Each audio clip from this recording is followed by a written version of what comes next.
October 3rd board work session is now in order. Paul, roll call, please. Mr. Sheridan. Here.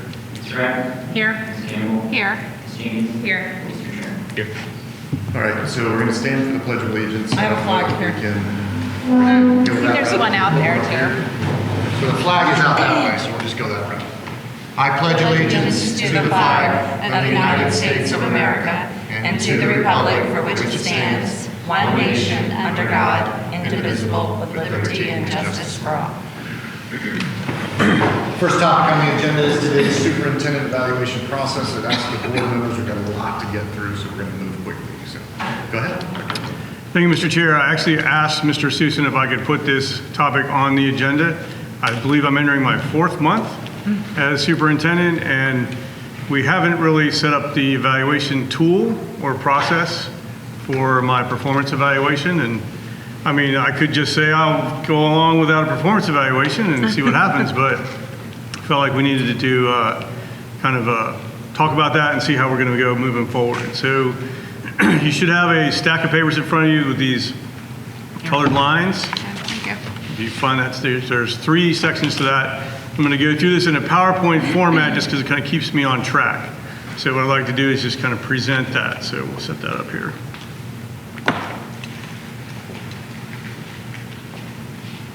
All right, can you hear me? Mike, can you hear me? Okay, that's pretty loud. Try not to be so loud. So, Why is it so loud? yeah, well, if it's going to be too loud, we'll stop. We might have When would you ever need it that loud in here? Yeah. I think we have like a control on his pack. No, how about, Don't turn it off though. There might be a volume button on the side. you don't want to turn it off.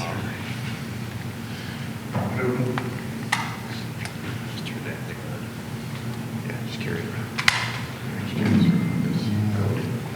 Test 1, 2. Yeah, just walk around with this. I might do that. I'm just kidding. It's loud. That's all. It's totally off now, right? Yeah. Shoot. I'm sorry, here, you want this? Give me a karaoke mic. It's at minus 10 decibels, so I thought that would bring it down. So. How about I just try and talk soft? There we go. Just whisper. All right. So, as you guys know, I've been a superintendent before, so I've seen a superintendent evaluation instrument before. What I did was I looked and saw what you guys did with Dr. Mullins the last couple of years. Actually, I think it's a fantastic instrument. I would be very much okay if we just use that instrument.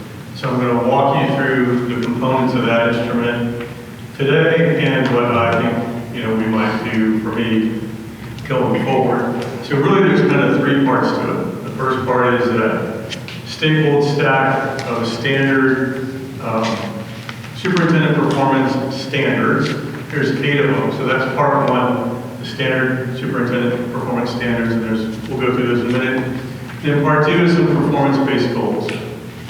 So you all worked with Dr. Mullins and identified some goals in the past, previous superintendents. So I have some possible performance goals identified. We'll look at that. And then the third part appeared to me to be done towards the end of the evaluation process, towards the end of the annual evaluation process, where there would be a list of achievements that the superintendent would submit to you all, and then you all might acknowledge those, agree with them, not agree with them, and then identify some areas for growth. So, I'm not sure exactly how that process was done, so you guys can enlighten me. We did pull some of them frequently out of the materials that provided to us, but I mean, usually there were things that we all had lived together and added. We kind of brainstormed different achievements from the past year and came up with those. And then the areas of growth were definitely ones that we pulled out of weak areas in the standards and the performance standards part. We pull those out and create a specific area of growth usually for that item. Yep, I went back to the last 3. Yeah. That's all that. I think it was also a space for us to address things that weren't very explicit in the standards, or like some of the standards were pretty restrictive. So if there was something unique that was an achievement that wasn't highlighted enough, and or the areas of growth too also was a space for us to document where it wasn't always necessarily a negative thing, it was saying that it was just mutually agreed upon, or there needs to be growth, and so it was a really good way to explain that without it making it look super negative. Yep. Okay. All right, so the first thing I want to do is take a look at part one, which is those 8 standard superintendent performance standards. So this is kind of similar to what we see in most superintendent evaluations, CEO leadership evaluations, these different 8 categories. Principal advisor of the board, vision or sound philosophy of education, a productive organizational culture, management and supervision, connections and relationships with the community, which I think is very important in regard. We'll talk about that later. Ethics, fairness, and appropriate decision-making, control of financial resources, and then professional attributes to you act as a professional in your capacity as superintendent of the school district. So there are all kinds of strands underneath each of those 8 standards. And if the new student board members may not be aware, you score the superintendent's performance on a scale of 0 to 5, 5 being the highest. So you'll see on your little spreadsheet there's little boxes over to the right, it says rating. So that's where you would score 0 to 5. So that first one, principal advice to the board, was 5 strands. And it's really the relationship between the superintendent and the board. Good communication, when things are happening, good communication maybe before things happen, good communication afterwards, a lot of stuff, relationship between the superintendent and the individual board members and board corporate. So, any questions on standard 1? No. Okay. So standard 2, this is more like their vision or their philosophy for the district. Do they communicate that vision? Is there a good visioning with the employees of the district, especially the senior levels, staff members, the cabinet, the directors, the principals, that kind of thing? Analyzing data and stuff like that. Does the superintendent engage in that? Does the superintendent exercise those things? And can the superintendent, and the last one, demonstrate knowledge and expertise in curriculum, especially in trends and developments. So, looking to see if the superintendent really knows curriculum and education. Any questions on standard 2? No. All right, standard 3 is quite long. It's 13 strands. So this is really the culture of the organization. What kinds of things is the superintendent doing to value the people in the organization, making sure their work is recognized, that there's collaboration in the organization in decision making. Growth, development opportunities for the employees, or stuff. Innovation, always looking to see if there's different ways we can do things better, differently, improving the organization, improving the educational outcomes for children, that kind of thing. So it's where you'd see all that in standard 3. Okay. Stop me if you want. So management and supervision, really would want to kind of term some of this more leadership and management and supervision. But, are we empowering the people in the different roles to get the things done that we're asking them to do, recognizing their success, addressing any shortcomings, helping people grow and mature and get better at their jobs? Are we pursuing some of the long-range goals in the strategic plan? Are we developing short-term measures or sticks to get to the long-term goals? And the last one, of course, what I love the most, That's my favorite. visiting That's my schools. favorite too. Is the visiting schools. I will be joining the Westside Elementary Walk to School Day tomorrow morning. So should be fun. In standard 5, like I said, this really seems to be important here in Brevard. I want to make sure that we're fostering connections with our community, but not just community connections like, hey, we're the school district, you can help us with this, or we can help you with that, but more meaningful partnerships, like working with local industry to sponsor certain programs. So the aircraft fabrication program in Valley, the partnership with Embraer is a perfect example. So how many more of those types of partnerships can we build? can we, get some more of those types of things going? The STEM lab at Vieira Elementary, sponsored by local parents and a local space industry company, stuff like that. How many more of those partnerships can we develop? Not just, hey, it's Williams Elementary night at Texas Roadhouse. That's good stuff. But what kind of meaningful partnerships can we develop where we're working together? We've already started doing some of that work with the space industry. We've already got some things lined up. The new space mechatronics program at Titusville is really a result of talking to industry and saying, what do you need in the north end? That's what they need, so we're going to try and do that. Standard 6, ethics, fairness, and appropriate decision making is just treating people the right way, doing things the right way, being honorable, being honest, being ethical.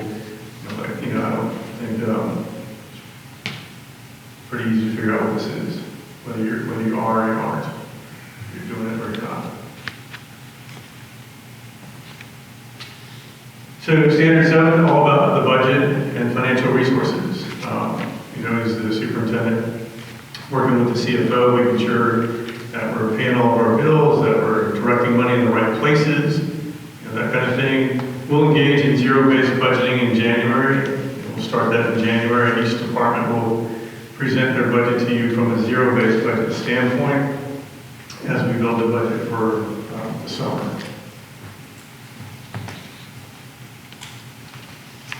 And then standard 8, I think this one is, rather long. It's the longest one. Professional attributes, I think.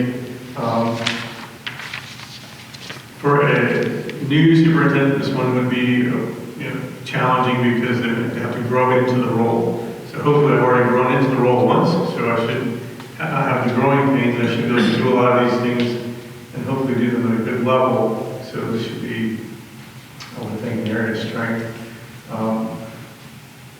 We've had a few crises already this year, and hopefully we've survived those and handled those very well. So that's kind of what some of this is about. And again, similar to standard 6, this is kind of you either are or you aren't. You're either doing these things or you're not. But always room for growth. So those are the 8 standards that we would, if we use this instrument, that I would ask that we use as you rate my performance throughout the year, and we'll get to the end of the year. So that's part 1. So part 2 should be some performance-based goals. And I noticed with the previous superintendent, you identified some of those goals, or he identified some of those goals, and you measured those at the end. What I would suggest that we do if we do use performance-based goals is that we tie them directly to the strategic plan. So that the goals are exactly the same as they are in the strategic plan. So for example, academic excellence, it's not just a generic statement that we're going to improve academic outcomes for kids, and if we're going to use that generic statement, then how do we measure that? So for example, for each of them, I chose some objectives that are in the strategic plan. So for academic excellence, these are 2 performance goals that are, this language is straight from the strategic plan. So academic achievement, goal 4, ensure that the open enrollment choice programs, policies, and procedures are dedicated to providing all students access to high quality and innovative educational programs throughout the district. It's in the strategic plan. We have measuring tools for it. It seems like this was something that I would want to be measured on. I want to do some of this stuff, especially the innovative educational programs. We've got the science program at Go Beach opening this year. Construction trades, we've got mechatronics, stuff like that. And then ensure all families have access to early literacy materials and programs through district-wide school readiness initiatives. We really need to start focusing more on K-1-2. And Tara Harris and her team, that's kind of one of their focuses this year, but kind of at our direction. We know 3rd grade is really critical, but we've been focusing a lot of resources at 3rd grade and not earlier grades. And so we're directing a lot of resources towards K-1-2. When we show you some data, I think it's October 24th, when we're doing the data presentation for you all in the workshop, you'll see that 1st grade has kind of been a stumbling block for us. Kids come out of kindergarten more ready for 1st grade and they come out of first grade ready for second grade. So that's why we're directing more resources at first grade. So. I'll these say, are- my picture of this standard particularly is, yes, those are all good things. This is like before they even get to kindergarten. Yeah, 5 by 5. Yeah, or, and our VPK programs, whichever variety of people, we have so many different kinds of VPKs, but all that as well, support for Yep. VPK. Or maybe even an expansion of VPK, who knows? Well, we've actually talked about, surprise, staff, we've talked about maybe some of our under-enrolled elementary schools, and maybe housing VPK there to utilize some of that space. Yeah. So, you know. Yeah. But again, these are in the strategic plan already, they're not new, we already have measures for them, so it would be pretty easy to measure my performance on those. Exceptional workforce, there's 3, but 1 and 3 are kind of the same, recruit and retain. That's what we keep talking about, those phrases we keep saying, recruit and retain. The pool to recruit from is getting smaller and smaller, so a bigger goal is to retain. And we need to retain our employees rather than just, oh, let's go get new employees. They're not out there. So, again, these are in the strategic plan. We have measures for them. And then, obviously, you want to take care of your people, compensation and benefits. So, these are in the strategic plan. These are things that I feel like I should get measured on. So, community connection, strategic plan, area 3. So, strengthening public trust in district decisions and leadership. That's just over time, doing the right thing, being transparent, making sure we share information. And then, second one, increase confidence in sustained support for us, VPS, traditional schools being the choice.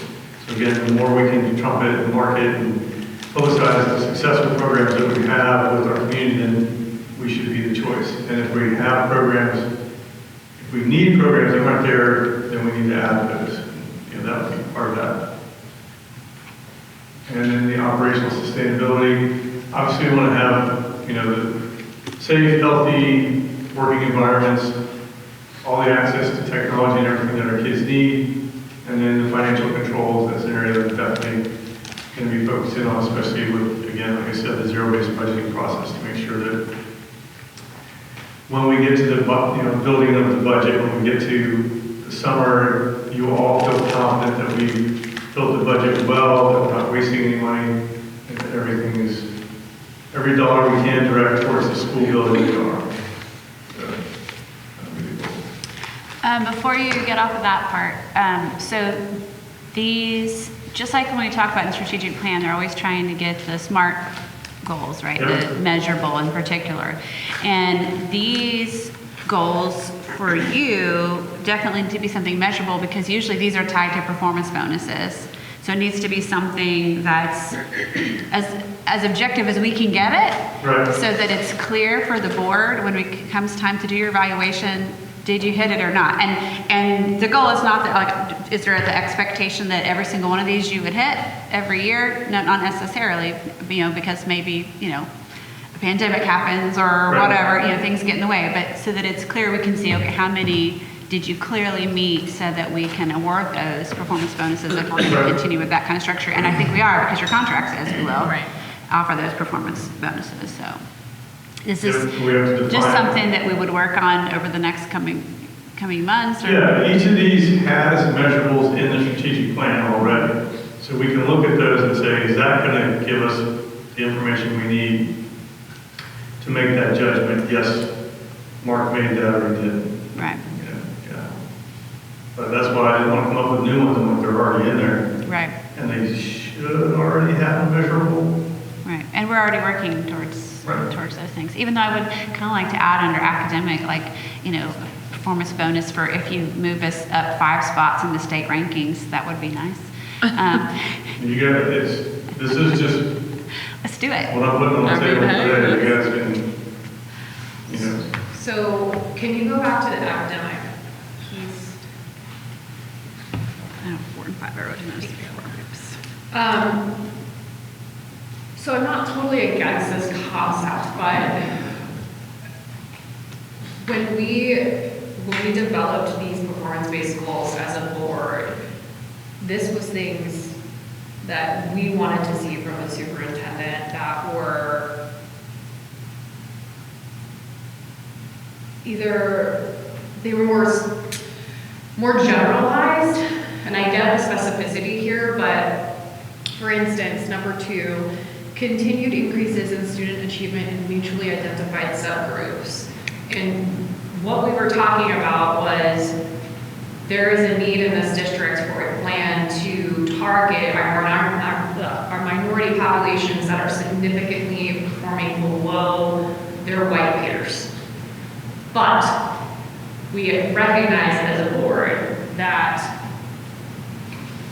you can't put a plan in place if we didn't have the data gathered and presented accurately. And so we were expecting there to be an intentional focus and data-driven decision and presentation on that in order to put a plan in place. And so to me, those are very specific to the role of a superintendent versus these are the superintendent's job is to manage and lead the entire district and all of the staff who is going to be doing all of these things that are up on that screen. And I get that the superintendent has a role there, but to me, these performance-based goals should be more specific to what the superintendent can specifically initiate himself. And I don't want to step away from that. Because we want, we created a strategic plan with the intention that it will be completed. So to me, these performance goals would be something in addition to. But I have to think about the rest of them, but I don't want to step away from that model. I'm not saying we can't incorporate this, but I don't want to step away from that model. Because I think that's how we achieve unique achievements and go above and beyond what the district already has set in place and use that specific leader to get those things accomplished. And we set those performance-based goals. So The only thing is, I think it could be a blend of both. yeah, the only thing is when you, even the ones that we list here, there's not a single one of these things that could be done. Just, I mean, the superintendent has to be the leader for the staff to do it. Like when we did the comprehensive marketing public relations plan, you know, that was the superintendent's leadership, but it was on Russ and his department to put it together, which the superintendent had to direct and free him up to be able to do. And then highlight it and put the resources towards it and all those things. So it's still, whether it's these or whether it's this type, I mean, it's still going to be not one man. It's going to be how does the one man direct the people under his supervision, that's his job. Yeah, no, I hear you on that, which is why, to me, it makes sense for it to be a combination of both. I don't think we should step away from things outside of the strategic plan, though. Because there are other things that can be accomplished outside of the strategic plan. So hearing from you, these are the goals, you'd like these, but we can change them. Yeah, so again, the ask today was, what instrument are we going to use to do line evaluation? Right. What components do you want to see in that instrument? So the first ask would be part 1, the 8 standards. Everybody's good with that, then we know we're going to go forward with that. Mm-hmm. Part 2, measurable objectives, measurable goals, performance-based goals. Do we want to continue to work on that? Maybe craft some hard targets that we want to meet. I'm fine with that. You know, these I chose because they're already in the strategic plan, which is supposed to be guiding everything we do. Right. Like we're supposed to be all Yeah. working towards the strategic plan, so we intend to just pull those out. And so, but we can, you know, go back to the language that was used previously, or redefine it, or move up 5 spots in the ranking order. Yeah. You know? I'd love to do that. Yeah, I'm not saying that we need to use all the ones that were there already. I mean, we're in a different place, you're a different person, so I'm not saying that by any means. I'm not against this. I just don't think it should be the only thing driving what the performance-based goals are, but I also definitely don't think it should be more than 5. I think we need to keep it small. Right, so this is, how many? 9? Yeah.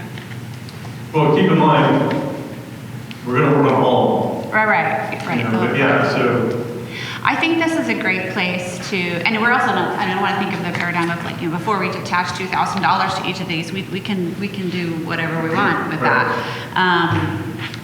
This is probably a great place for us to start, just my thought right now, because we have the strategic plan in place, because you are just starting with us, and I feel like when we get around to next year, then we take a look at what's still on the plate that we can't check the box, Right. that we want to continue to prioritize. You know what? Let's leave this one on here. Maybe there's one we want to add that is either straight from the strategic plan. We'll also be working on building the next strategic plan, which might be a goal that we put on here. You know, that's outside the strategic plan, but It's still the actually next one, one. it's actually one that I had on there before I took off. Yeah, because that's in This one's current- ending, so. Right. Do you mind going to the workforce one for me? Sure. Sorry. This one. Oh, you're back to number 2? Yeah. Oh, Yeah. Yeah, because like, for instance, E4, sorry. E4, you know, aligns with number 1 on here, right? They actually all have a, Yeah. they all come out of there. They all come out of here, right? I'm not saying that they don't. I don't want to just limit us to that. is what I'm yeah, saying. well, theoretically, E4 covers all of it in workforce. Could, because if you had a good long-term You should be package, able to you're going to retain keep it. everybody, and you're going to recruit people. Right. I wish, I know it's a huge document and I could pull it up. I'm gonna say, I wish I could see the measurables underneath each one. But if you're saying, you know, tie it to, because that would help me know, okay, yeah, I think that's a good idea. I can get there. But I don't think you have to make the decision today. Okay. And that's, I think, kind of, I want to get the discussion out there, because it's Yeah. number 4. When would you like us to come back with some of the deliverables as far as you said, hey, this is part of the discussion? What's a good timeline for you?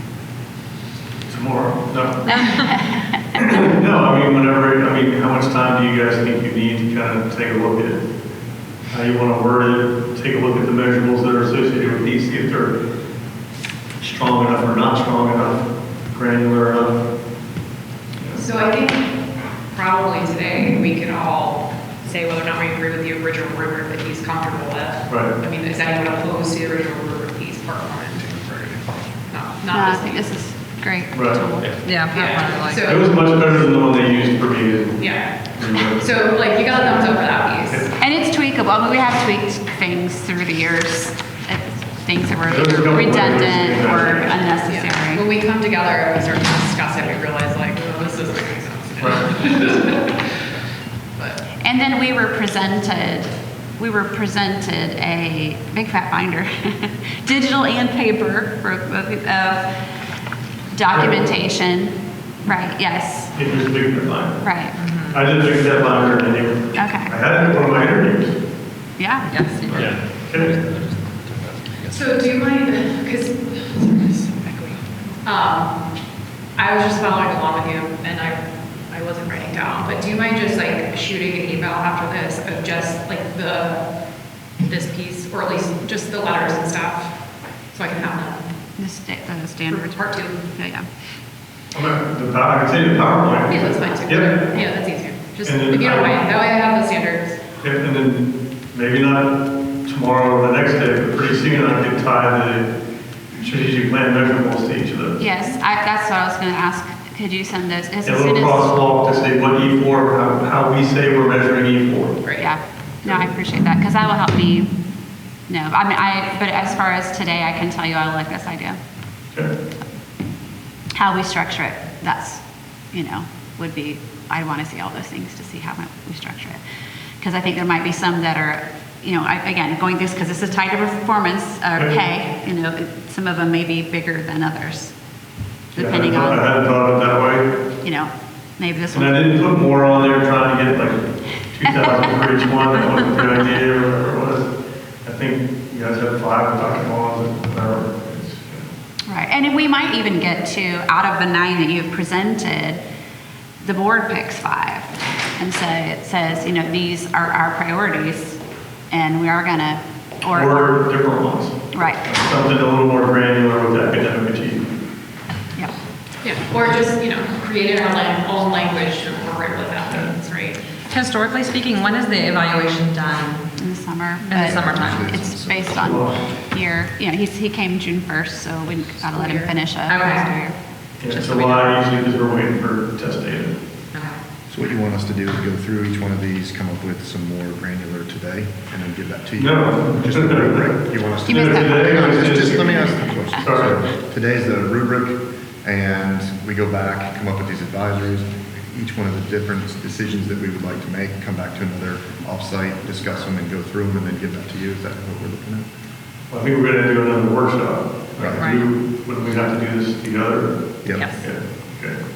But there could be talk in between at one-on-ones until we get to it, yeah. I mean, so what I'm hearing from the majority of the board is the 8 standards are good. We don't have to examine those.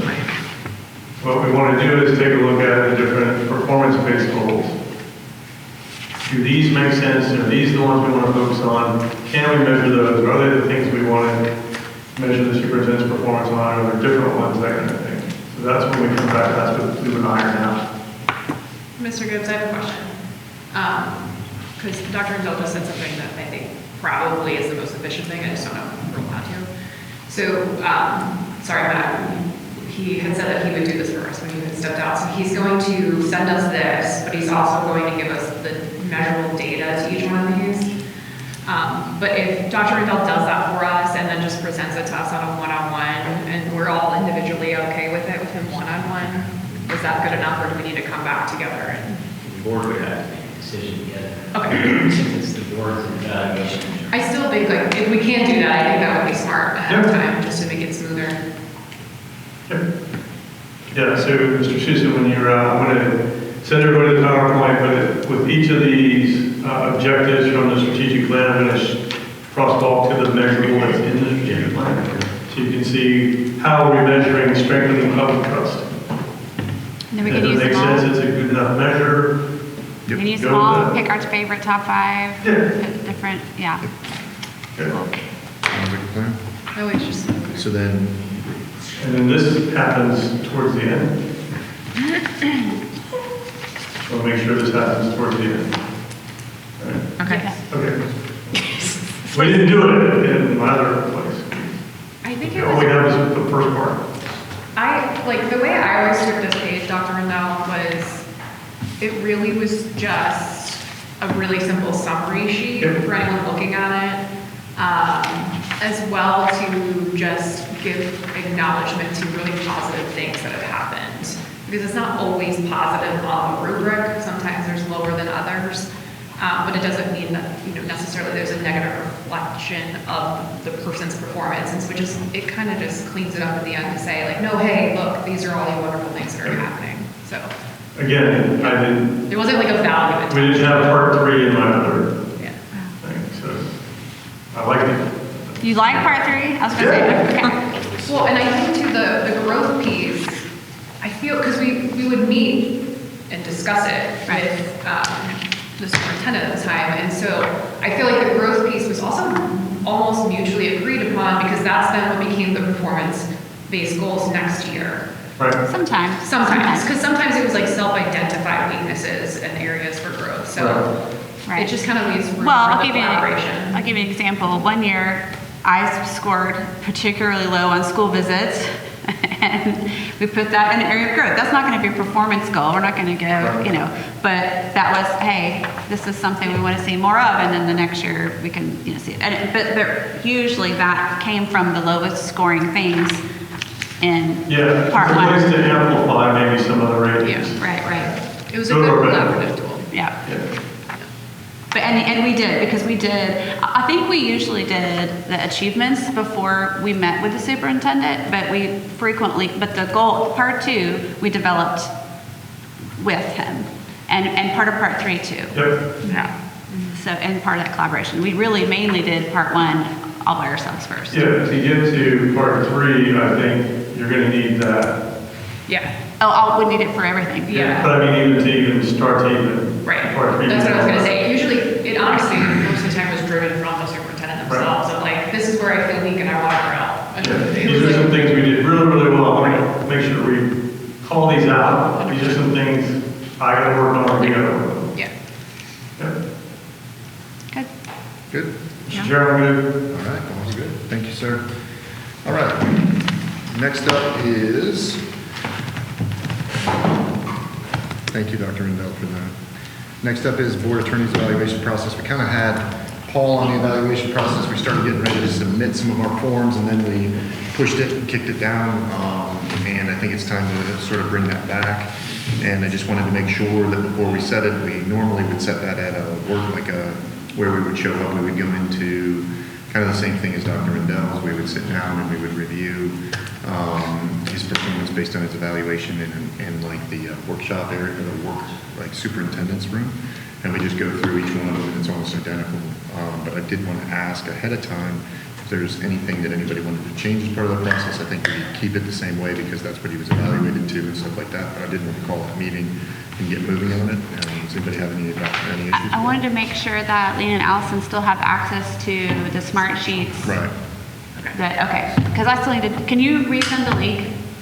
I have to go find it in Tammy. Yeah, what I wanted to do is just I know, say, that's- hey, if we're all okay with starting the process, good, and then direct staff to put it together the same way it was before, get it out, and then we just needed to know how long people needed before we set the time period. That's it. It was just something that I think Paul was asking once in a while.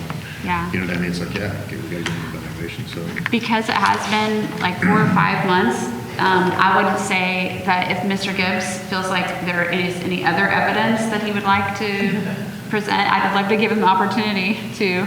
I mean, I would keep it separated to where it ended in June, so I think I went through. So do you want to keep your evaluation always at the same time of I year? always keep it Okay. so that it ended with the school district's fiscal year, Yeah. and we started over then.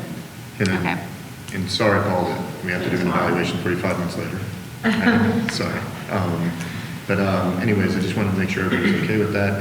Does anybody need more time? Like, is there any time constraints? Maybe we put it on for 2 weeks, you know what I mean? We come in at Just give me a 9 couple weeks to- and resend the link. Yeah. Just to be clear, I filled the evaluation out the last time, so where did that go? It's in the smart sheet. And so They should Lena has it, so we don't have to redo it. Okay. And Yeah. Paul, you shouldn't have to redo yours. I mean, you can always touch it up, but yeah, so I think the rest of us just need to submit. Is that something that we think we can do in 2 weeks, 3 weeks, 4 weeks? What do you Yes. think? As soon as Lena can send us the Okay. link. So 7 days from now is too early, so we push it to the 3-week period, Yeah. right? So not the next meeting, but the next meeting after that? Yeah, you want to do it like on a Tuesday We can afternoon, do it or are we as going an to add some more offsite. Tuesday? You can do it as an offsite, like when we're finalizing this, we're doing so well with the policies that we can probably add it to something like that. So maybe not this weekend coming up, maybe the weekend after, or 2 weeks after that. You The mean- 24th, you have a work session. Right, The 10th is a board day, the 17th is our ethics training. right. 24th. The 24th is a regular board day. 31st is the first one. We're not doing anything on Halloween. We can do it on Halloween. Can we all work The 9,000s and Paul's. Or not 9,000, you said not 9,000. We would do the same. We would Okay, do our okay. Our next one would be the 9,000s and then the Paul's evaluation. We're moving through quickly through. If we don't want to do it on Halloween, we also have November the 7th, which is election day, but hardly anybody has an election that day. Moving Lisa. around. I'll be doing stuff. I apologize, because I answered this right, and then now I just want to check. You have the answers that were submitted already still, correct, or just the evaluation tool? You should be able to go into your own smart sheet. Okay, then it's just over there, okay. So Ms. Lena, do we, so on October 24th, say for instance, could we come in at 9 o'clock, do Paul's evaluation, then move to the workshop at 11 or 12 or 2? Oh, that's a You really guys long feel day. comfortable with that, just to get it out of the way? Or would you guys like to, I mean, I don't know, figure do it as earlier, but some of you guys don't like to go the whole day. To be honest, to let you know, we were thinking about requesting a work session on the 31st.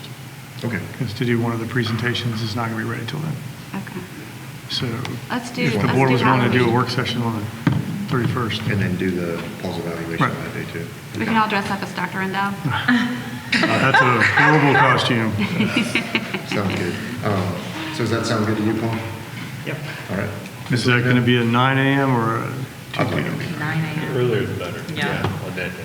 I'm Ms. good with Lena, that. if we Yeah, I can gotta look for say, a 9 I a.m. gotta start be ready to for a go. workshop. I was going to say, you're the one with the Paul's young evaluation. trick-or-treater. Yeah, I got So trick-or-treating. we have a workshop and a Paul's evaluation on the 31st. So I don't know if staff wants to go first at 9, we do Paul's after, or we do Paul's first and then go to staff. You know, We'll it let you makes know. some difference, just let us know. Does it sound good? Everybody understands where we're going to get the evaluations and stuff like that? sheets. We'll have So it we'll done. kick Paul out of the room for that part and then bring him back in when Yep. we're done. So I think that what we'll do is if we can have all of Paul's evaluation in by the 24th, is that good? Yes, ma'am. What time? They're going to tell you, so like the staff wants to do a presentation. Dr. Rendell just indicated like, we'll start at 9, but either staff will start theirs at 9 or we'll start his evaluation and then we'll follow up after. It's probably staff at 9. Probably staff And then first. we follow up with it afterwards. Is that good? All right, next up is the legislative agenda. What we were trying to look for here is get our staff and say, hey, all of you guys, like, what is it that you would like to bring up as some of the topics to let our legislative team up in Tallahassee go? I have a couple that I was going to allow some of the board members to take a second. I know that Ms. Campbell sits on the advocacy committee. We have a list of things from that.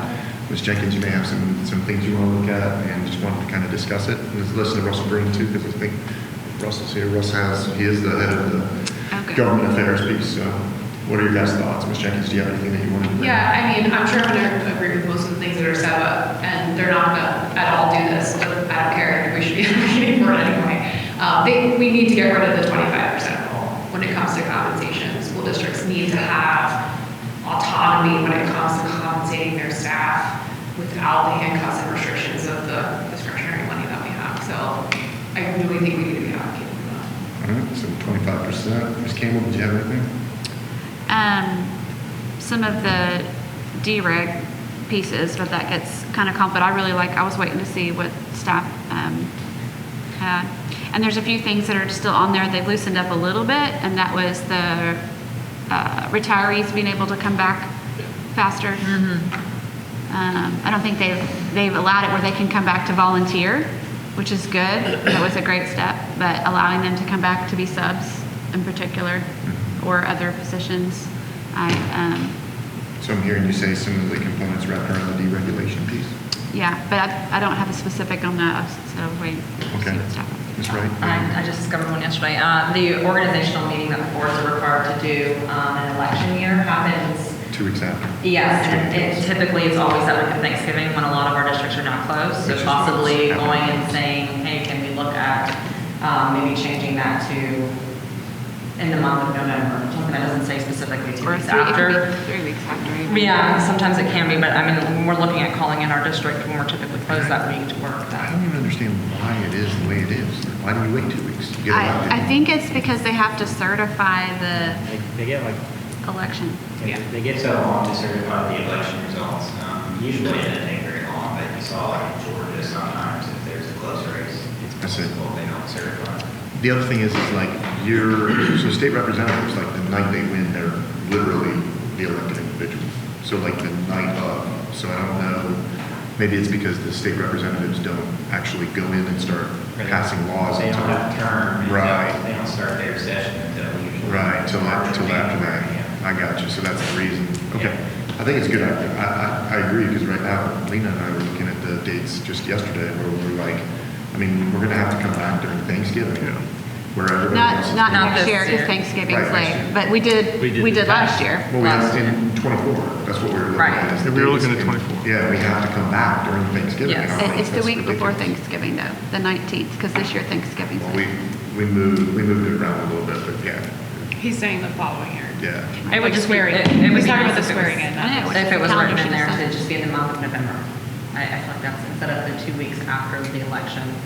That's where we're getting stuck at. So Maybe we can, I like. reach out to our legislators. Yeah, or even just our supervisor of elections, Tim Levonick, we might just be able to ask him, say, hey man, why is this thing here? Do you really need this? Like, It's statute. So we looked this up and it's in the statute. I know, but like, they'll rely on the supervisors when that comes in, they'll say, why do you need 2 weeks? It might be easier for us to just figure that out. I don't know. Brevard's pretty good, but some of those counties say. It doesn't hurt to ask, they put it on the list. Yeah. Right. Good stuff here, especially that you brought up. It's always been a strange issue, but no, I'm anxious to hear back from staff also. Okay. So like, I'm with you, Ms. Campbell, like dereg is my biggest thing.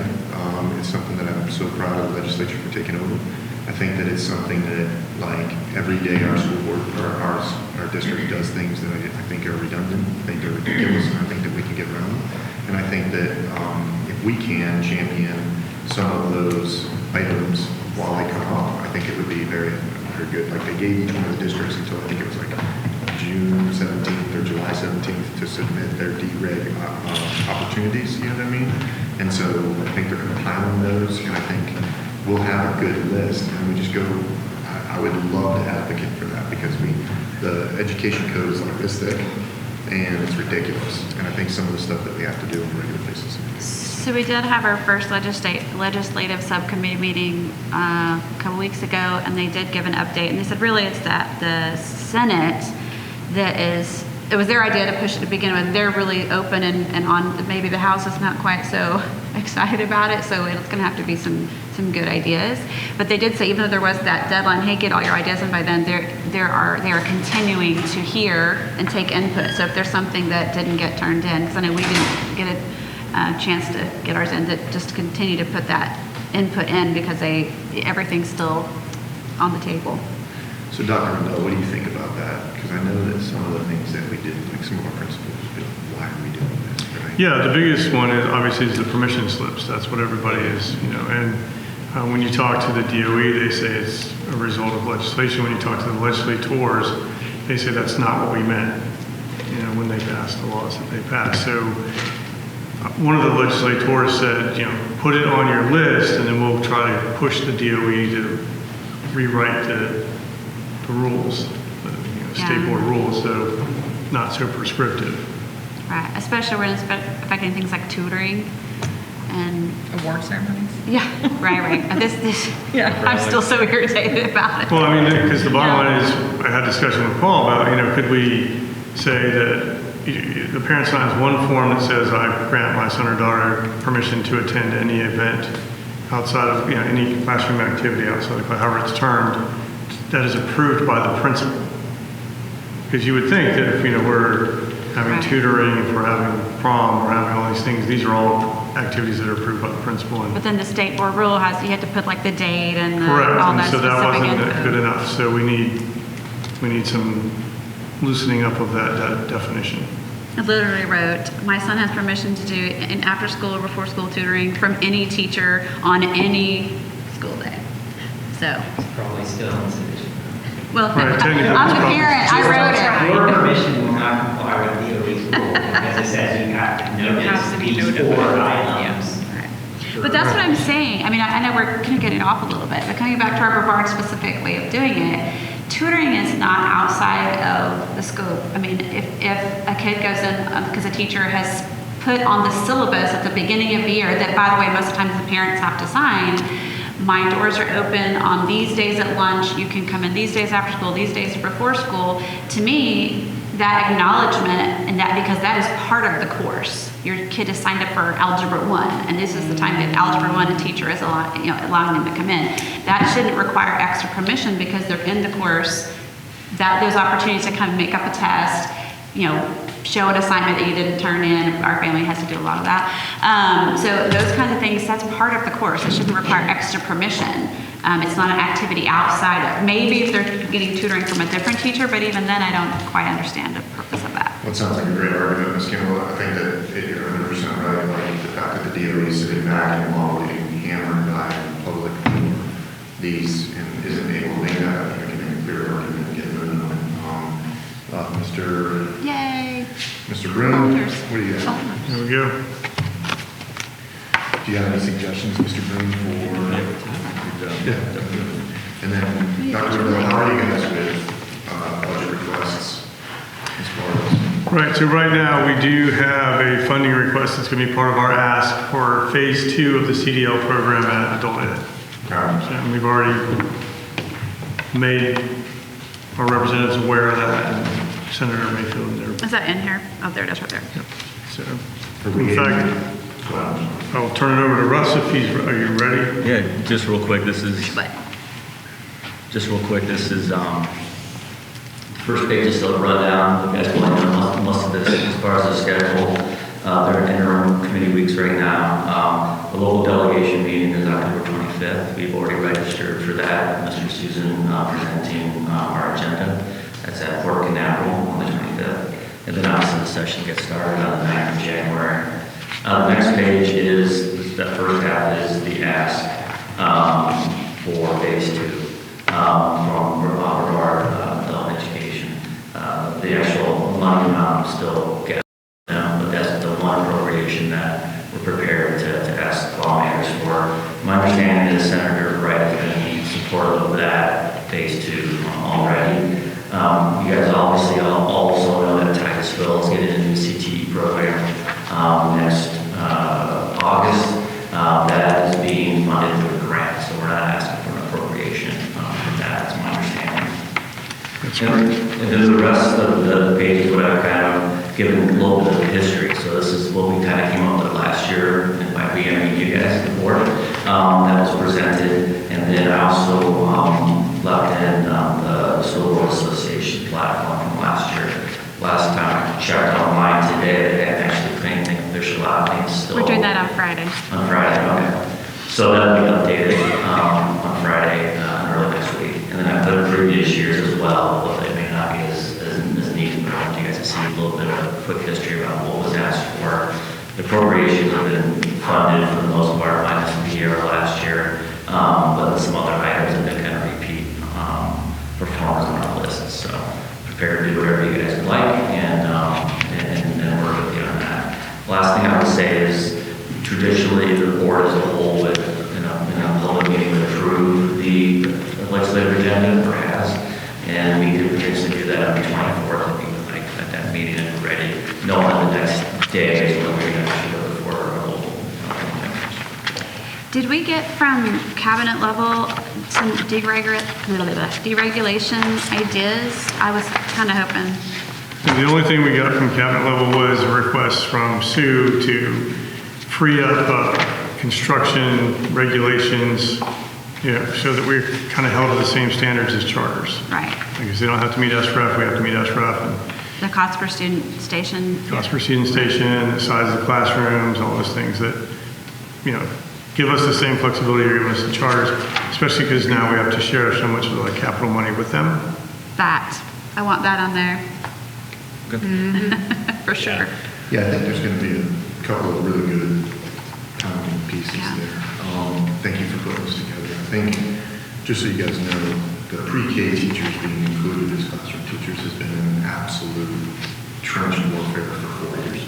I've been to Tallahassee, met with staff. More friends of mine that when I worked up there, they're still in staff talking about this is a massive thing. What we came to about 2.5 years ago was I finally got to where they were supposed to put together a work study, and they never did because of COVID. We got involved.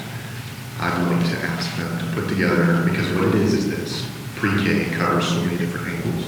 The retirements over here in this department, that literally committee says pre-K through 12, like they should be included as classroom Right. teachers, but they're not, and so they're not able to get rid of their loans if they work in Title I. They're not able to, they're not considered a teacher, but if we're going to do pre-K through 3 as a driving initiative, we should protect our pre-K teachers, right? There's a huge movement across the state. I tapped into it. I would love to make that one of them, but Yeah. it's up to you guys. Well, and to clarify, some of our pre-K teachers do qualify. It always is that qualifier. Pre-K teachers who are funded in the FEFP. So we have people who are teaching the same length of day, same grade level, but their VPK is in this program, and so they get to take advantage of all these things. But the ones who are not, they're teaching a different kind of VPK, are not Which created eligible. a situation where some of them were jumping to go towards the ones that were, and they were Right. losing people left. and Or right. leaving a It's pre-K stupid. altogether. And what it is it's a lot of work. Basically, the legislature didn't want to wrap their heads around it. So I would like to make that as part of our initiative. That's all. And all it is it was already approved to just have them do a study on what needs to happen to do it, then come back next year to do it. That's what the law is. Yep. So basically, we'll leave number 1, except for we can get rid of best and brightest, I think, but the bonuses, whatever state bonuses. Right. Yeah. But leave number 1 pretty much as is. Yep. I'm good with that. We have a unique coalition of pre-K teachers who have advocated at the state level for this for years. And so I'm going to reach out to them, but I think, I know Mr. Susan, you've spoken to them too. I think it would be good if we encourage them to go on their own as well, because they would be the most effective voice for this too. I mean, we need to do it, but I know that they've already advocated with those legislators before, so it'd be really good for us to do it and then for them to show up at the end and speak for themselves thoughts as well. I'd like to hold a board meeting. So 3 years ago when we did it, I met with the education staff for the committees, brought them in for deep conversation. Then we mobilized Miami Dade, but we had all those contacts. We ran it out here. So our pre-K teachers were driving those conversations and that coordination. I mean, I'd like to take this on and finish the game. So I'll reach out to them. Ms. Jenkins, I'd love your support to run with me and advocate that way because I think we both can bring it to the table in a strong way. So I can reach out and get that team together and get them mobilized again and get them. There was, I haven't got a chance to look through all of the FSBA, all the board, the members from across the state were able to submit their topics, including for deregulation or any other changes. I haven't got a chance to go through all of them, but there was one related to CTE that I saw, and I'll have to see if I can find the language really quick, but it had to do with,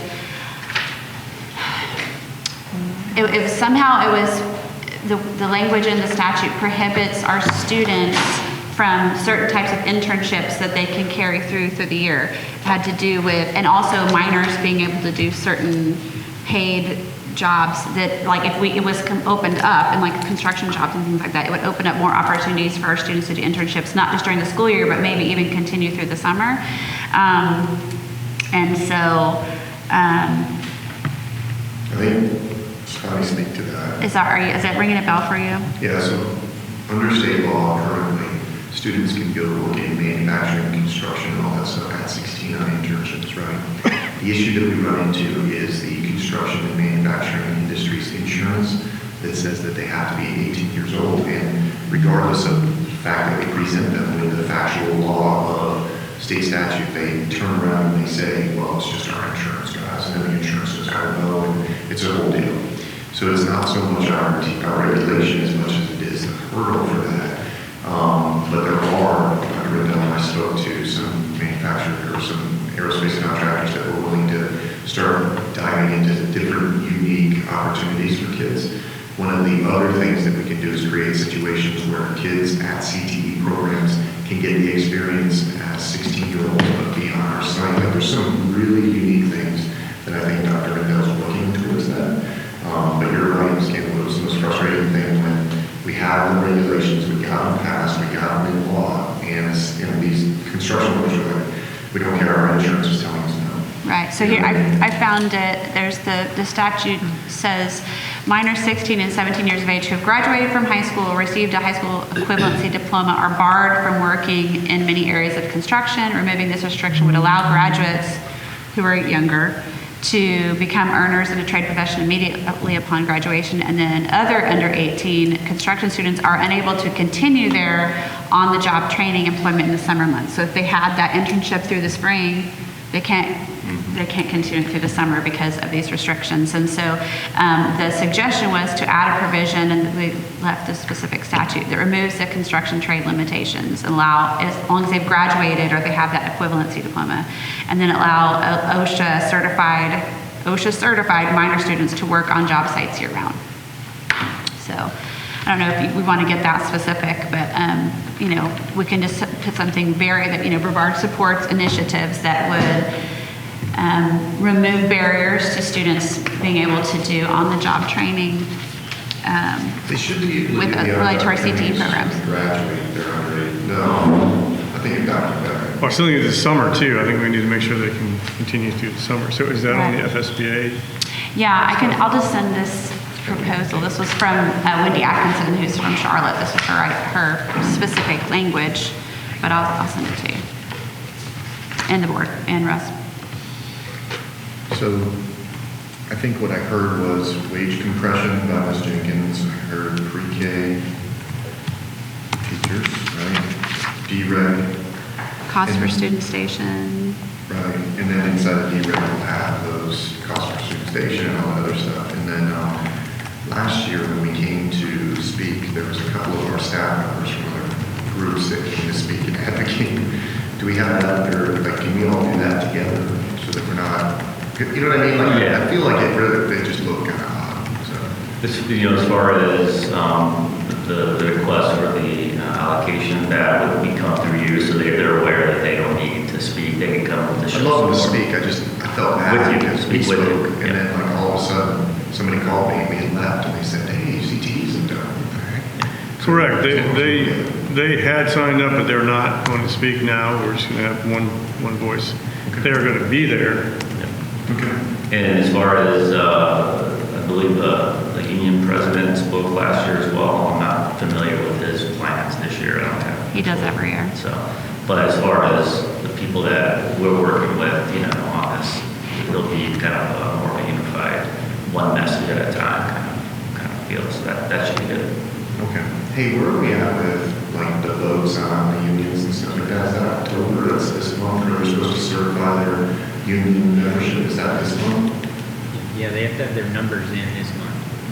And if they don't have their numbers in this month, They get a year to get their numbers. okay, yeah, so this time next year is kind of, okay. All right, okay. So I see wage compression pre-K, and then did we got the aquaculture, right? We got the Yeah. carpentry, We didn't get the funding for the carpentry, but we're good. right?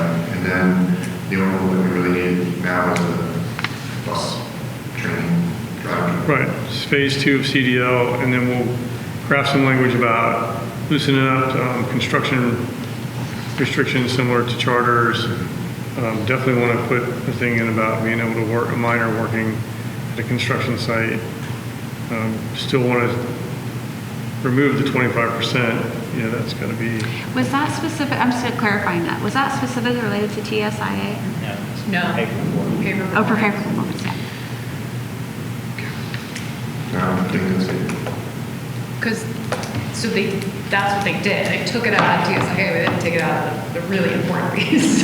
right. Yeah. Oh, and just FYI, I did find out something about, actually from Anthony, about COLA, the way COLA works. I don't know if that's a dereg we want to mess with, but COLA for school districts is limited to no more than 50% of what an effective teacher makes.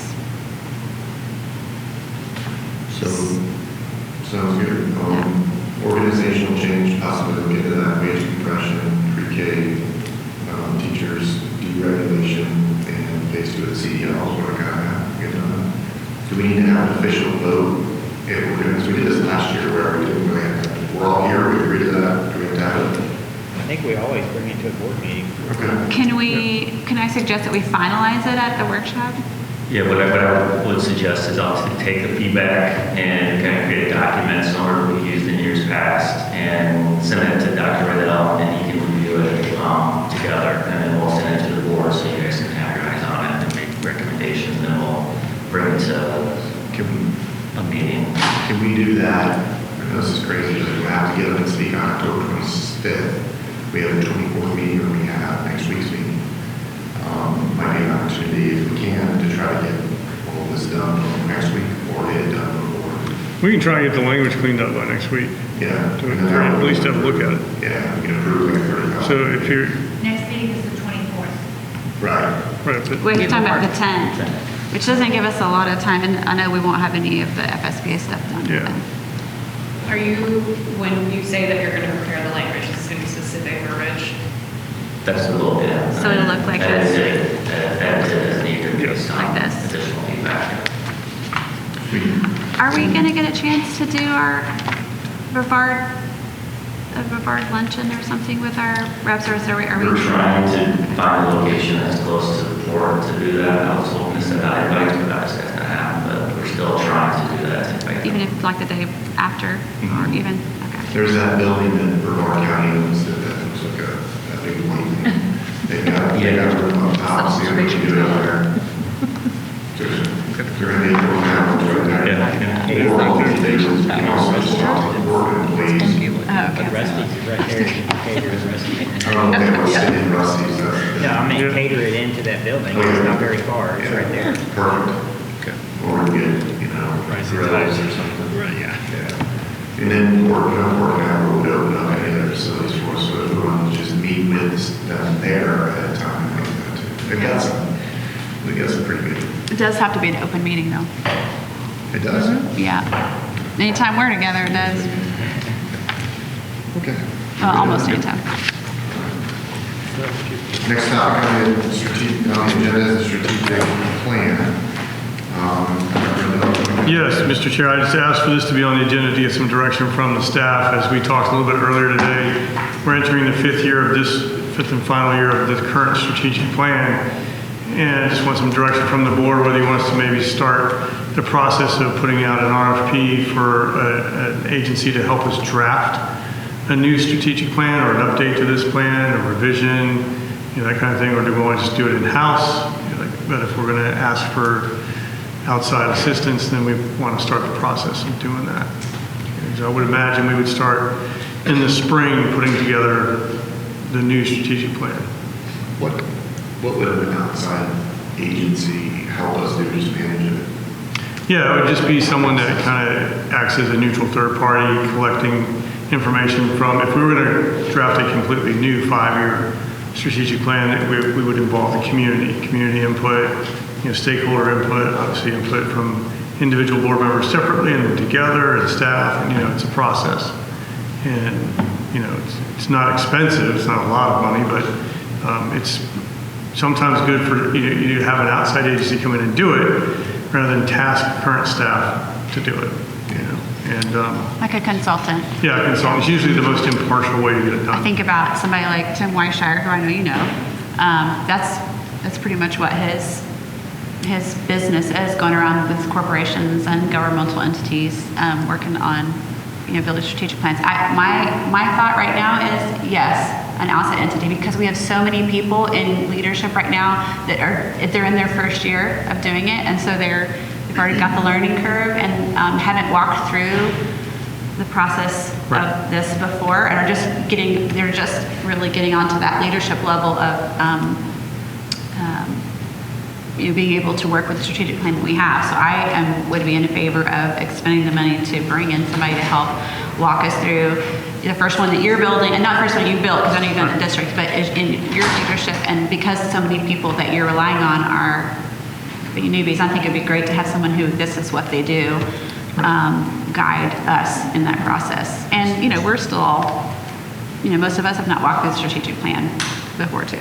Ms. Ryan, you had something? No, I'm in favor of bringing in somebody on this one as well. I think, and especially in the climate that we are in right now, where education is changing so significantly, it's very important that we poll the community to find out what it is that they are looking for from our school system. So, and again, echoing what Ms. Campbell just said, I think we have a lot that's going on with our brand new staff, and everybody's trying to get their bearing on what's going on. So I think it's a good idea.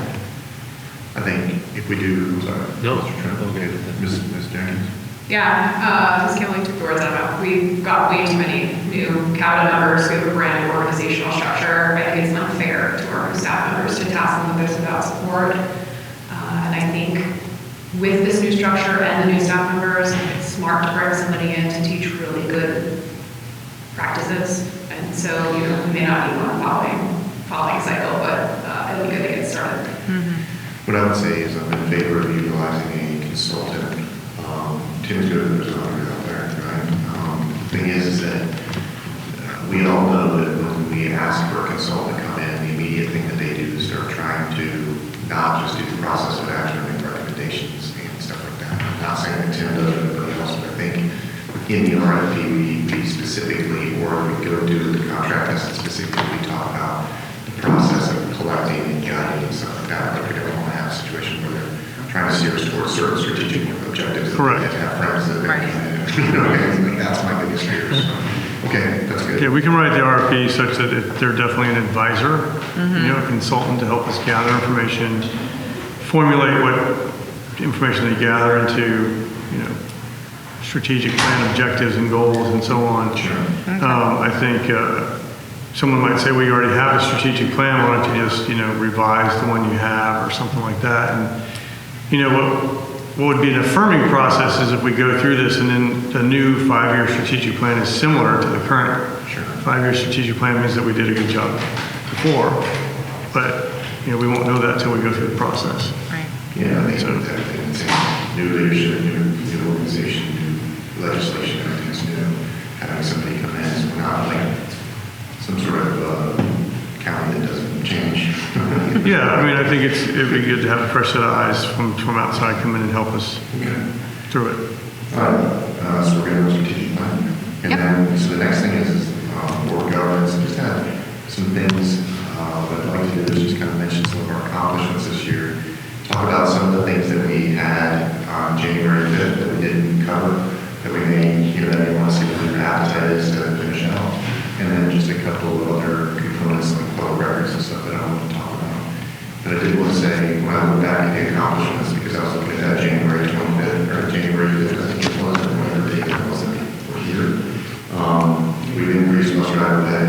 We've fixed the discipline data and process. We've banned cell phones, made dress code enforceable, reworked the entire cabinet, decision-making back to principals, review of all policies, budget review process, zero tolerance, putting in zero tolerance on our budget review, lobbyist registration, athletics expansion, redistricting transparency, CTE alignment, city tour that just got launched, ROTC veterans employment expansion, and presentations at board meetings where we have our schools come back. Sometimes when we look at our board and some of the things that we argue about, it's hard to see how much we've actually accomplished. And I just want to take a second and say you guys have done a great job over the last 11 months. And I just wanted to say it's a lot to look at when you run through it. And I just want to say thank you a little bit for Mr. Jenkins to Mr. Trent, the Dice, Ms. Campbell, and Diaz.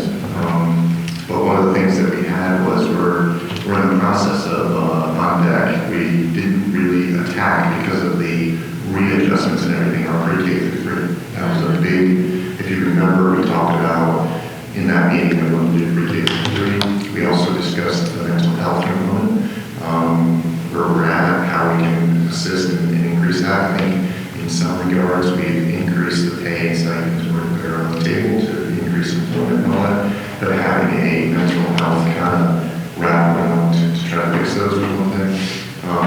We talked about volunteerism, creating something like the zoo and the health first half where we drive many volunteers into our Title I opportunities, and then a true student attraction plan that attracts the students to come to board. Those are just some of the things that we had.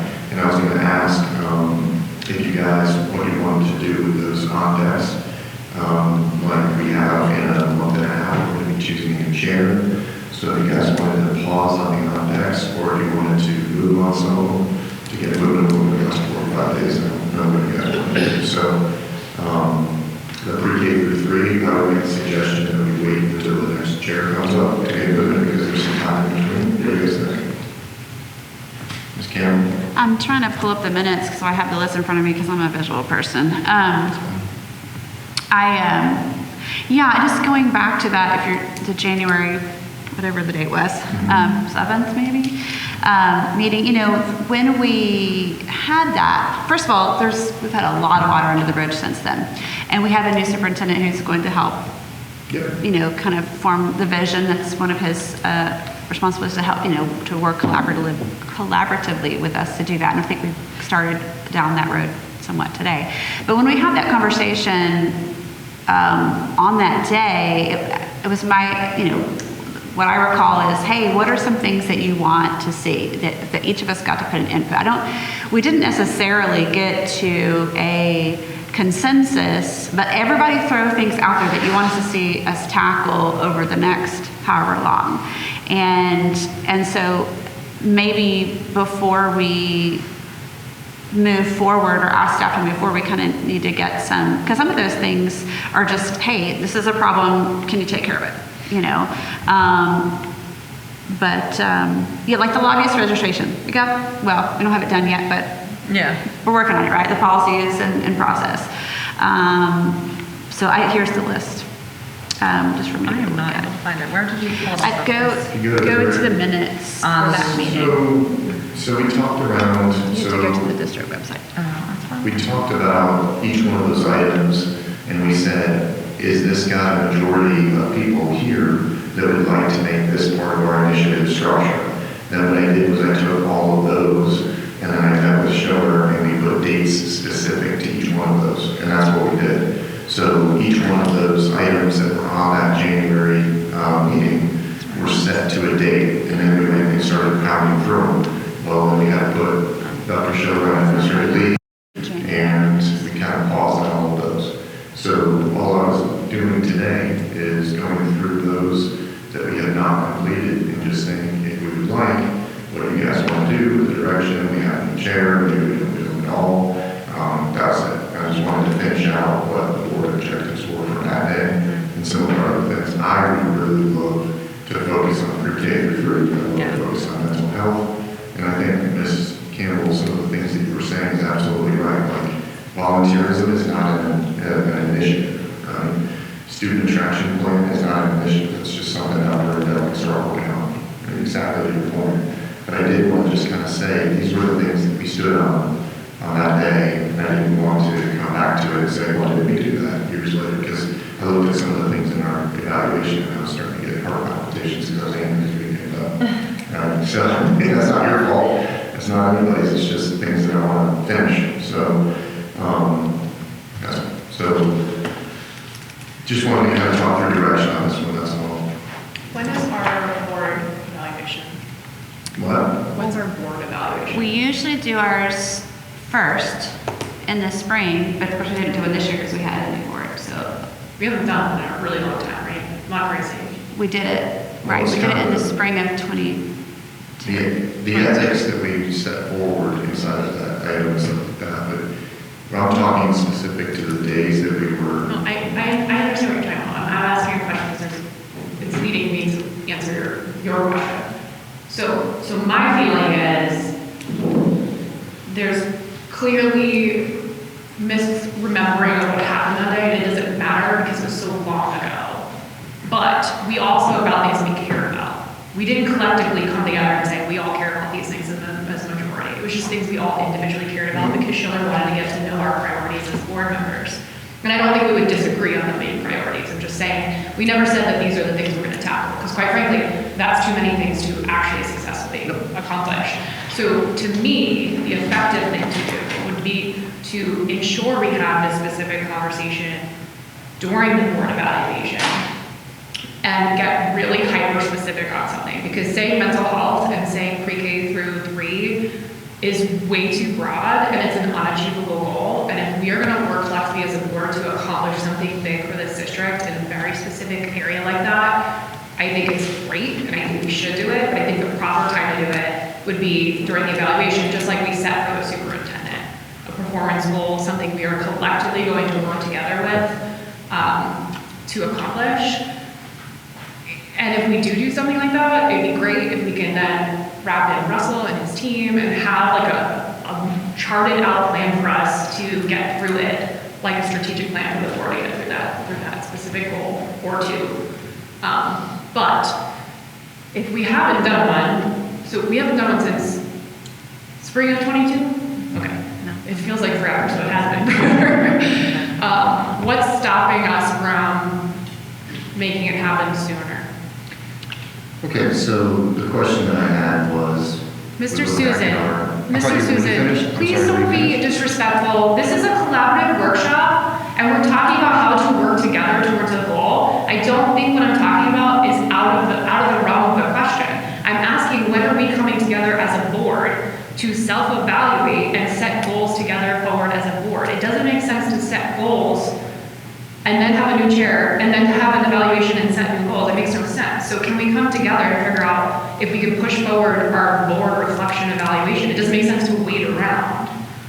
Okay, so Ms. Jenkins, all I was saying is that we had some items that we needed to go through. I would like to get some consensus moving on it. You are now talking about bringing forward board evaluations and everything else, which we can get to, but I'd like to finish the conversation that I had originally, and I have no problem bringing that up as part of this, but the initial conversation was wrapped around, do we want to move forward on a pre-K initiative? Do we want to move forward on a mental health It's the initiative? same And hang on, Ms. Jenkins, I was quiet while you were speaking. No, you And I would speak to when you mentioned that pre-K is so big, absolutely, and so is mental health. And each one of those things that you're speaking to are the spokes on a wheel.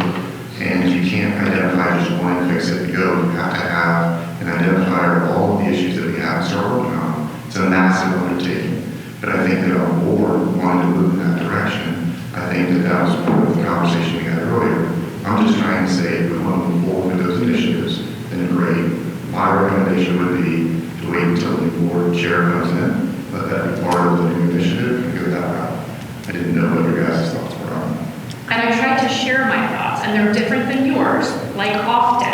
they're allowed to be different than yours, and they're allowed to evolve the conversation. That's the point of a board, and that's the point of a workshop. There makes no sense to just put us, I get that you want to put a stamp on it and tell the world that you're tackling mental health in pre-K, but that's not effective. So let's be effective. We haven't had an evaluation since the spring of '22. So let's have one. Let's sit down as a team, have an evaluation, and set very specific goals and objectives for this board to accomplish. It's the exact same conversation you're having, except it's not broad. So let's do it.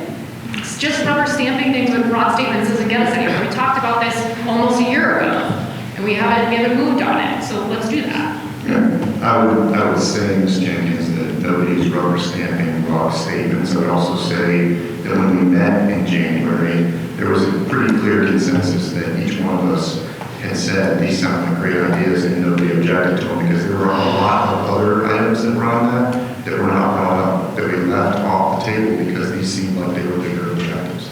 And Sugar had said that he could accomplish those. All I'm trying to say is we had a bunch of stuff on January 5th. If we want to continue to move forward with those, we can set a meeting later on and everything else. But I would say we finish out what we have as far as the list originally, and then we take these on in the next school board meeting. So what are your You want to thoughts? go first, or you want me to go first? Yeah, I have a couple questions, and this might help. I'm not sure, but why do we do the board evaluation in the spring? Shouldn't that probably coincide with when the chair changes, or no? I think That would make the we most didn't. sense. I don't think the board had done an evaluation before we did it for the first time in 2020. Okay, so this isn't an ongoing thing that was on a regular basis. We did It's it relatively every new. year. We did it every year. But I will tell you, the year It that wasn't something that was part of it. right, if we started first as board either in 19 We or started, we 20. did it a couple years and then we did. Yeah.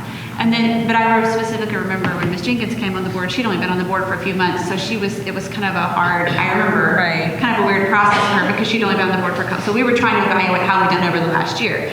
To me, it made complete sense that we didn't do it this year because we had 2 new board members, which would have been even harder. But we do ours first before, because we do ours, then we do Paul's, then we do the superintendent, so it's kind of that, we're in that evaluation season, and we're usually harder on ourselves as we should be, and everybody else. It makes sense to me for us to have completed a year as a board before we do that, Right. around that time. So January maybe, because then we can do it whenever we want, but January is kind of a good time, because then we'll have Well, completed the year. only when it's not an election year, because when you have an election year, then you're gonna have somebody that's brand new again for 2 months. There's no way to really fix this. And we could do it in like a September, October time. We could set it, in a fall time frame moving in the future, because then That would even make new people the would best at sense. least have an on-premise. Plus the But to answer your question, because I want to get back to what you said, I can't really sit right here today and say, yes, mental health initiative, because I don't know what you want to do. What is it that, you don't have to have all the specifics for me to do it. I don't even, if what mental health is very broad, and some parts of it are things that we don't want to touch, and some parts are things we're already tackling. So, if you could give me something more specific, same thing with the pre-K to 3, Dr. Rendell has talked about several things, even when we were interviewing, that he wanted to see done. But when you talk about things that we were talking about, K through 3 reading levels, what, Sure. I'm going to have more details before I can say, yeah, I'm on board. Yeah, so here's the thought process. These were all part of those initiatives, right? So I met internally with, and they asked me not, we had a meeting over at the teachers union where individuals from all over the district came in, asked not to share names, not to share anything, but just discuss all of the issues that are going on inside our school district with mental health, right? So the first one was, what is it that is inside our district? The regulations, deregulations, all that stuff that we can accomplish that would actually identify some goals that we can do that through and change, right? That is increased pay to attract more teachers. That's handcuffing on certain people doing certain things, all of that stuff. Then there's what the state does as far as regulations and stuff like that, which is outside of our control, but that would be an advocacy piece. And then there's what the county does to support many of the things, whether that's, what is it called, when we grant people and all those components, right? Our support agencies. It was a massive thing, but by the end of the day, we had a list of tasks that could go through. And then I said, okay, this is identified, we can get these groups. This is something that I think the school board would ever want to take on, things that we can accomplish the stuff that we did. I just said, we'll get there. I mean, that's it. I'm not saying right now that we need to move on it. What I'm saying is, we wait until a new chair comes in, we reevaluate all of these and see if it's something we want to do. I'm not pushing mental health K through 3. I would like to see the K through 3 driven, pre-K through 3, and I think that would be a great initiative, right? But we had some of these left over. And what I'm saying is, in the next 45 days before I'm no longer chair, there's no way we're going to accomplish these. So I didn't know what we wanted to do from, as a perspective as being the chair, that these were brought up. That's all. I didn't, if you wanted to try to move on, great. If you wanted to wait, that would be my suggestion. So that's what it was, Karen. So you're asking, Okay. like, I still don't have something specific that I feel like I can yeah, so latch on is- to. But yeah, I mean, as far as, between now and November, the board can do what the board wants to do regardless if we have a chair change or not. Because it's still, it's, that one person is not the one driving the agenda. Shouldn't be. So, when I look at this, I think, there's not anything in here that I'm going, oh man, we should have done that in the last year with all the things that we've done. There's not anything that I'm going, oh, we missed the boat. There's still some things that we need to move on in the future. But I would like Dr. Rendell to have the opportunity, really. Yeah. He's just finished his first 100 days in the last month, right? think so, Are you yeah. giving us a 100-day report?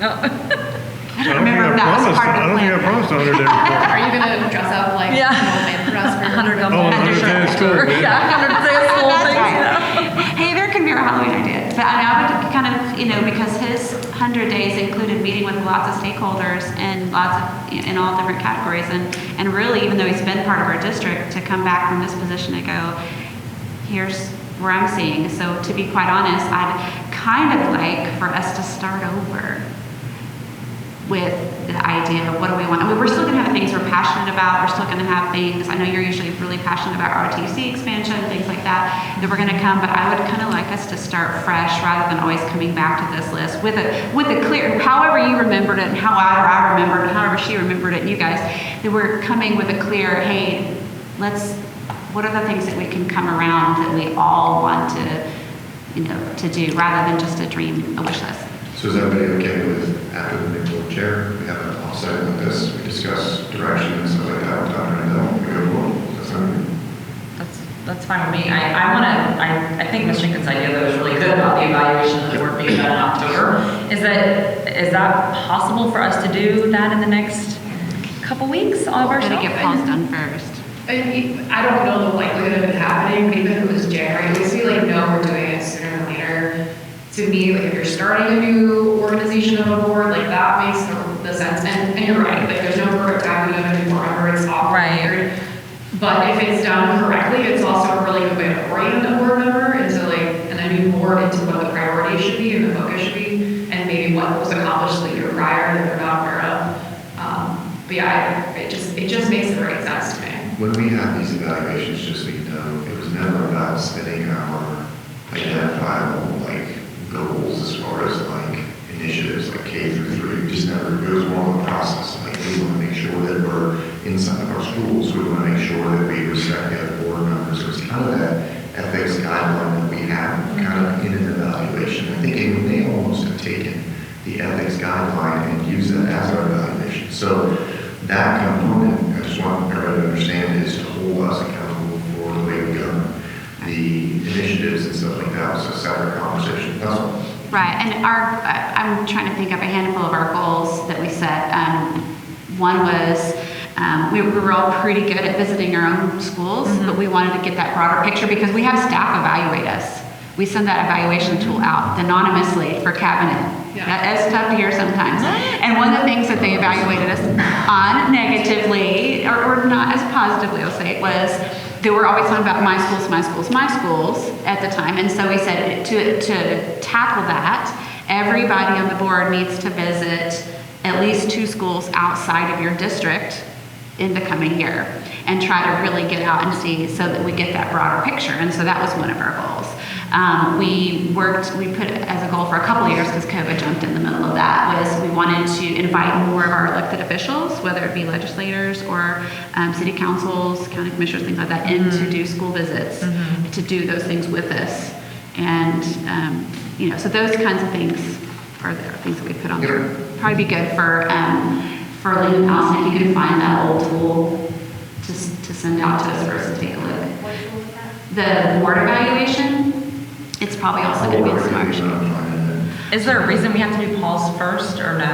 Because I kind of just. No, I said Paul's that first. because Paul's is so late. We haven't done it overly. Because his was supposed to be Yeah. done in May. So what we do. Okay, just didn't know if it tied into Can we ours. do, like, if we did it in January when things are kind of slow, and then say, from now Moving on, on. let's do it in October, because October. October is usually a slow month. That makes the most sense. You can do December, January, whatever. It doesn't matter. Well, I'm just thinking as far as the December's seats fine. changing, because you have the election in November, so every 2 years you're gonna run into the same issue. Hey, we have a board member that's been on the board for a month or 2 months, you know what I mean? So if we did it in October, then they would have at least a little bit of time Oh, as yeah, well. what I was saying is that if we want to do our next evaluation, we could probably, board evaluation, we could do it in December. Yeah, And then that way. we could do ours and then do Because you another want, one. as chair. Yeah, and the you want holiday to do season's like- hard, because we have FSBA conference one week, and then we have a board meeting one You week. have one meeting in December. Yeah, usually. and then we've got, like, the It makes sense holiday- to start off late January.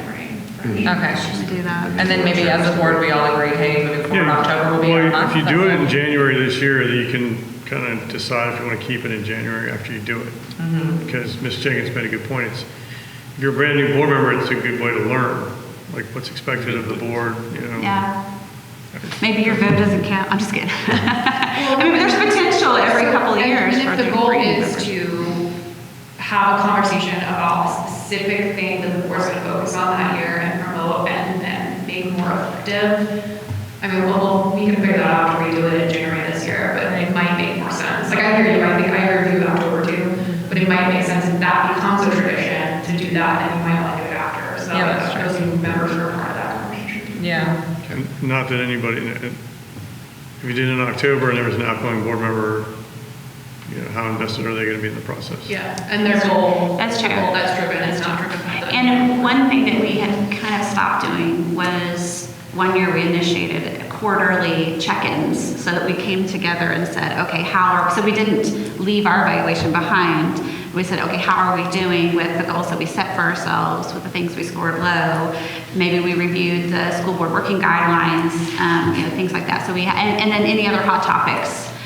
Those are usually, they could be some of them were off-site, some of them were, like, we met in a site, another room. So we didn't have to reserve the board room every time we had to do something, but we kind of did a check-in. We're supposed to do those quarterly. Yep.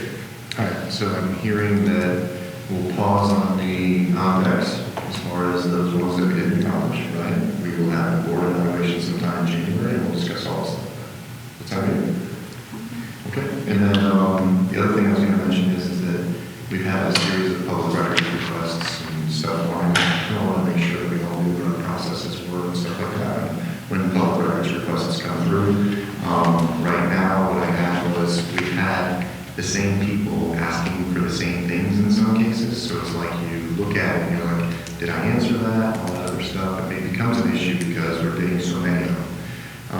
I wanted to tell you this. What I did was I asked Holly Christmas to start sending Miss Lena a list of all of them, and then when you come in on your time of the week that you've been meeting with Dr. Adele, you can just pop in and say, hey, have we got any new ones? Because sometimes there's some that come out that sometimes are almost filled before we even get a whole, and all that stuff, so that we know that we responded to them. And then the other thing is that once you've received them, you can evaluate them just to make sure prior to going out, to make sure that they're done correctly. So there's been some in the past that were incorrectly sent out, so that gives you the opportunity to say, hey, okay, here's what it is, but we don't want those time periods to take too long. Does that make sense? Yeah, the last part, what you said, I put it, because what I don't want to do is Holly sends us back, here's what I'm about to send in response, for your awareness, and it sits in our inbox, and she's sitting here not being able to send that out in time. We need to impose on ourselves, I think, a reasonable time frame that if we're not, unless we're out of town, out of the country or whatever, So that- There's all kinds of factors. So that she can go ahead and send it out if she hasn't heard from us in a Right, certain she could number. easily put that in the email. If I don't hear back from you as of this date, I'm assuming everything's good. That's a good You idea. gotta be careful though, because we just check them off. I mean, every week you go and you meet with Ms. Lee. Well, yeah, no, ideally, Say, but- okay, and go through there. The issue that you have is that there's been some that go out and they make sure that we need to make sure that we review them prior to make sure that they go out correctly. And it's not her fault, but she's getting so many of them. She's inundated. I think that this process could be tightened up a little bit though, because I just checked with a couple of the other counties to say, hey, what do you guys do for public records?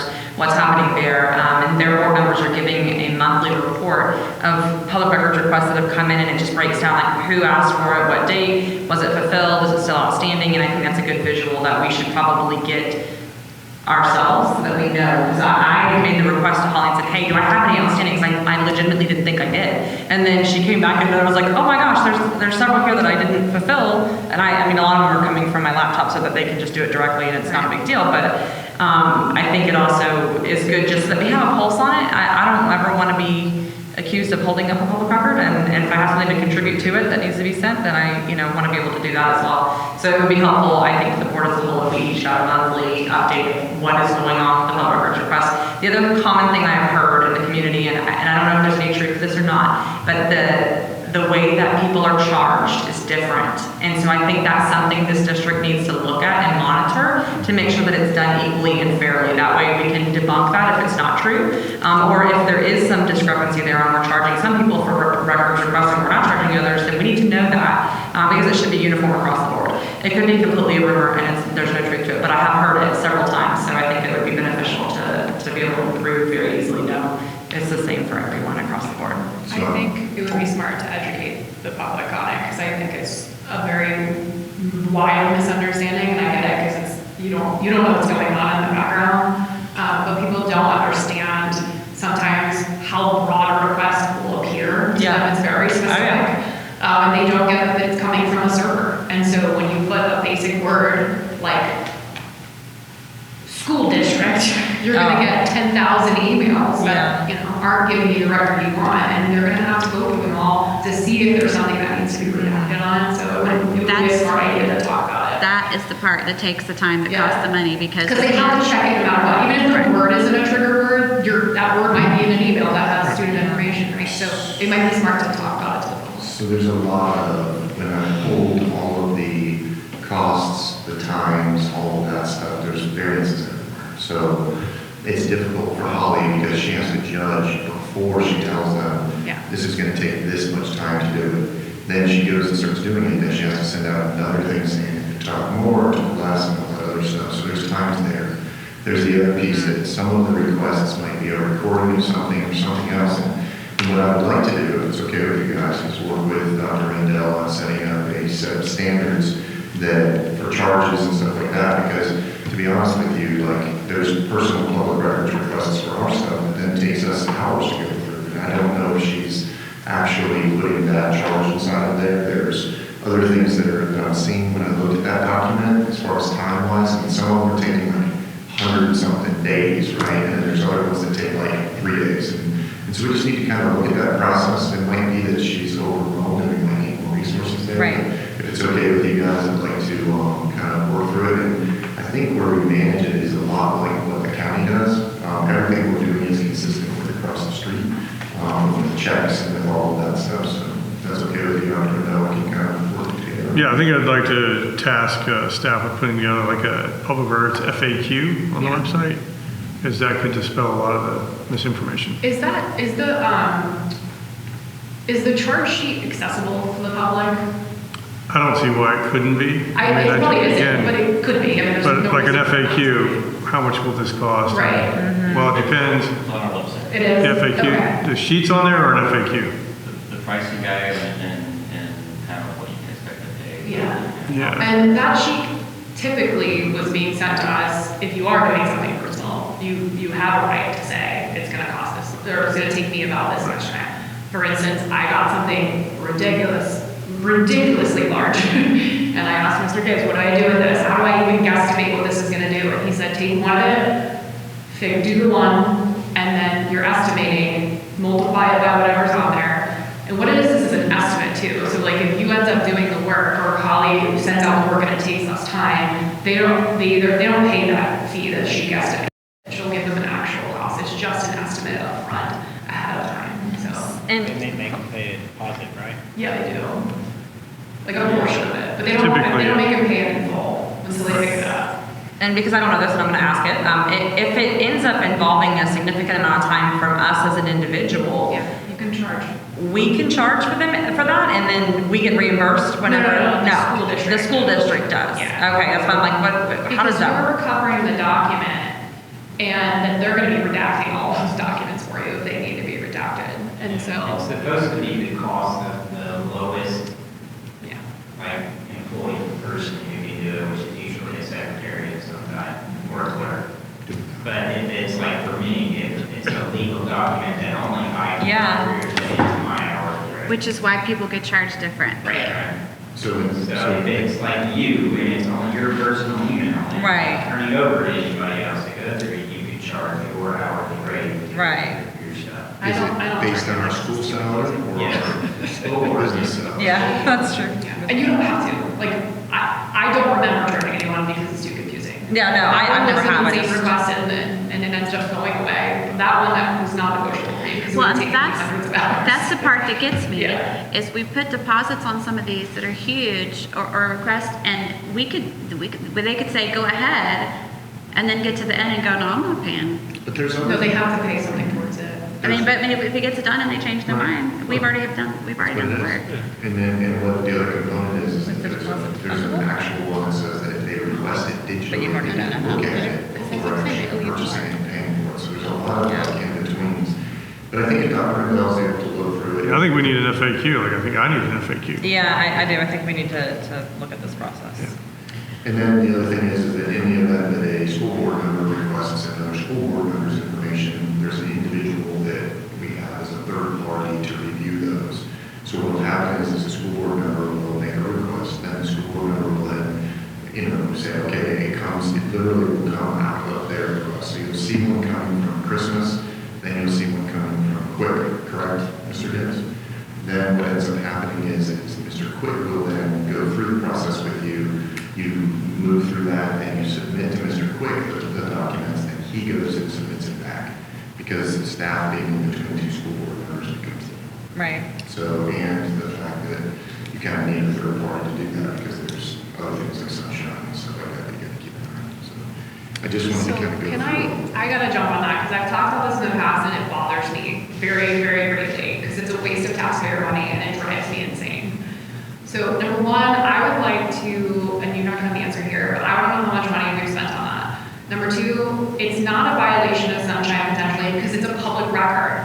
You can, as a board member, have your spouse request that record and you'd still have access to that document. It doesn't make any sense.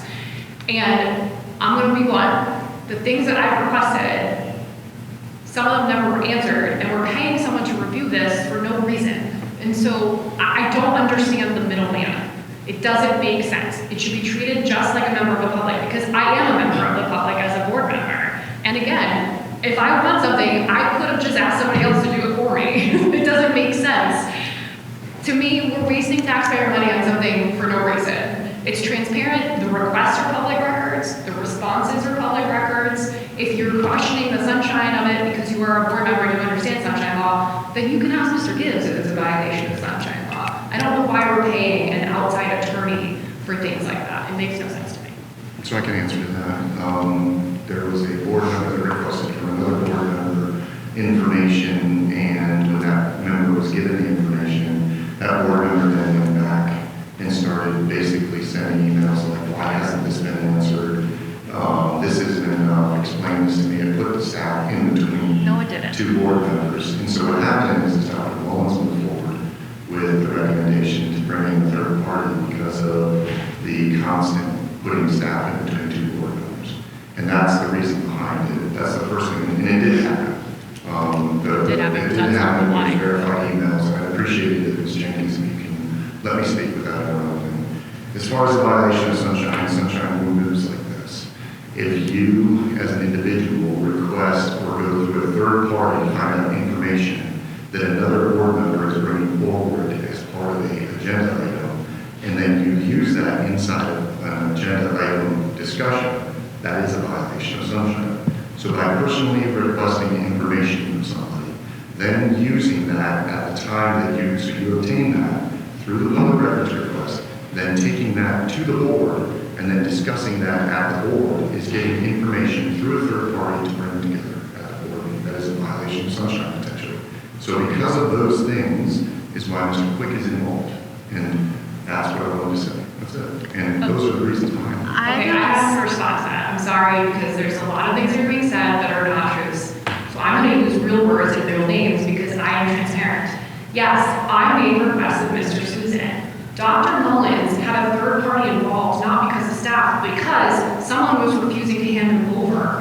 And there was no way to pressure that person to do so without it outside of an agency. That was like the third person was. Please don't interrupt me when I'm speaking, Mr. It's Susan. completely false. It is not false. Here we go. And when it's a violation of sunshine, then that's on the person. The accusation you're making, which is inaccurate, would be on the person who receives it and uses it. It's not on the person who's responding to the request. It would be the person who requested it and then used it inappropriately. That's the sunshine violation. So as someone responding to a public records request, I don't understand why we need a third party to do that. We are wasting taxpayer money.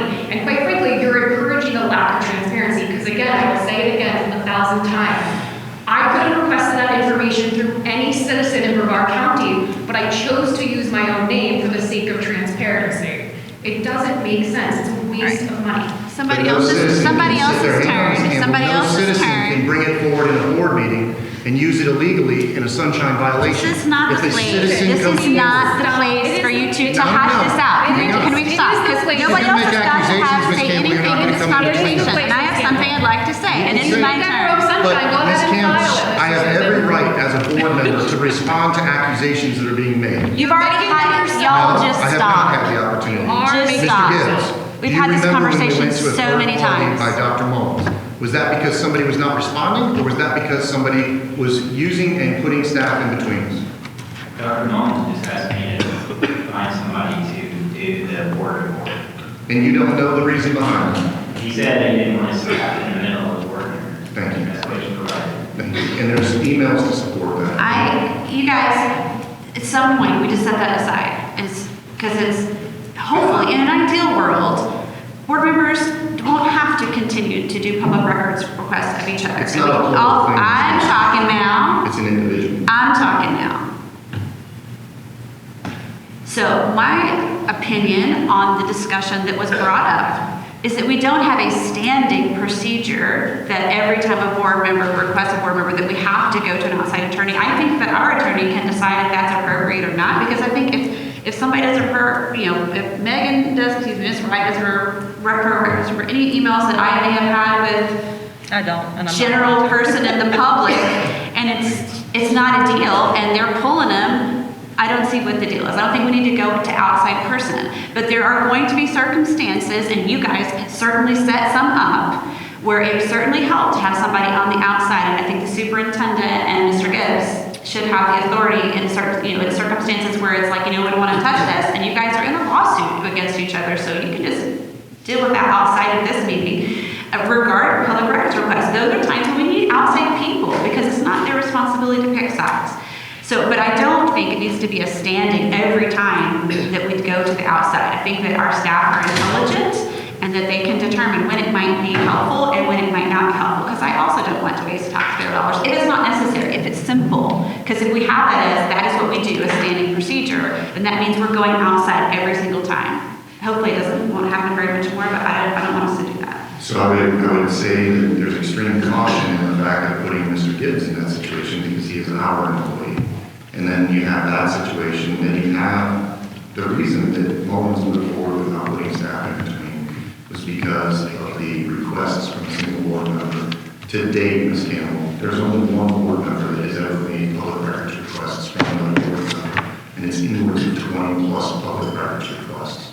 Because of those 20 plus public records requests and the nature behind them and the behaviors of that school board member putting staff in between has caused a situation where we went to a third party. That is a fact. And when we discussed this before, I had mentioned it possibly bring Paul in, and Paul had said, because he's in between, it's not appropriate either. And it's just not a spot to be in. That is what it is. But every single time, it's not going to be that kind of situation. Ms. Campbell, if you looked at the public records requests and you looked at each one of them, the 20 plus of them, you would see that they are requests that require somebody to be in between them to make sure. Okay. There are conversations that come up, there's sunshine, there's all these things that have never been dealt with in Brevard County history. We've never had a situation where board members requesting public records from another board member and then doing all this stuff. So it's uncharted territory. So every one of those may have needed that. So I grant It's that. just They that- may have, but I still don't want it to be a standing thing. It has to be that you can't put staff in between. You can't. And if you want me to send you guys the emails that were causing that. I don't want to have anything to do with any of it. Then understand that moving to the third party was the direction of the former superintendent for a good reason. Now, I'd like to just work with Dr. Rendell, put together a series of processes and stuff like that, so we all do it. That's all. Well, Because we've never had to do it kind of sounds like Dr. Rendell has a thing that he would like to do to kind of smooth it, and that does fall under him. So I don't necessarily want you to go have a one-off, a single conversation with him. I mean, you can have whatever conversation with him you want, but I mean, as far as developing guidelines, We all have to vote on those, Ms. Campbell, and discuss them. It's not that at all. It's just that. well, we don't vote on those procedures. We can put policies together. We have to get administrative approval for procedures, all of that stuff. Well, we're going to follow the law. Yeah, that's what we're trying to do. Nobody's not following the laws. And we're just asking if we can have staff develop some sort of procedures wrapped around what is the most intense public records requests season ever. And that's it. Dr. Rendell, we good? I'm good.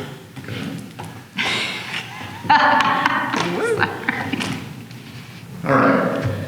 Now we're on to the last component, which is, Oh, I thought that was it. do we have any other Well, board that was- members to discuss anything? Do we have another thing? No, board governance was the last thing, and that's what we kind of went a little off we- the board governance and on to That public was, records, well, that so. was, so the board governance component was these things. Okay. Getting through that component, so we're done with board governance. Does anybody have anything further to request? Just replaying the calendar then for just a minute. So we have regular board meeting next week, ethics training. Have we been able to invite people, our outside people, to attend with us? For what? For our Ethics. ethics training on the 17th? Did we send that invitation out to the other elected officials in the county? Oh, Yes. thank you, thank you. And then 24th, we have the regular board meeting, and now we have a 31st, 9 o'clock Work work session and Paul's evaluation. Correct.